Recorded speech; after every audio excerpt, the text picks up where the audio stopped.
नमस्कार दोस्तों, स्वागत है आपका अपना चैनल पूरापुरी न्यूज़ में। तो दोस्तों आज हम बात करने वाले हैं भोजपुरी के पावर स्टार पवन सिंह जी के बारे में।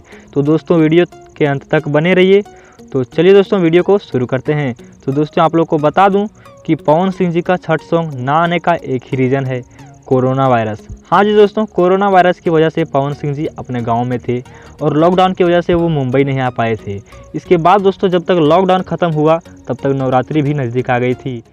तो दोस्तों आप लोग को बता दूं कि इस साल पवन सिंह का ज़्यादा नवरात्रि सॉन्ग भी नहीं आया था। हाँ जी दोस्तों, नवरात्रि सॉन्ग का रिकॉर्डिंग करके जल्दी जल्दी उनको लंदन निकलना था अपने फिल्मों का शूटिंग करने के लिए।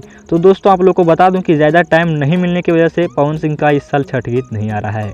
तो दोस्तों उम्मीद है कि आप लोग को समझ में आ गया होगा कि पवन सिंह जी का इस साल छठ गीत क्यों नहीं आ रहा है।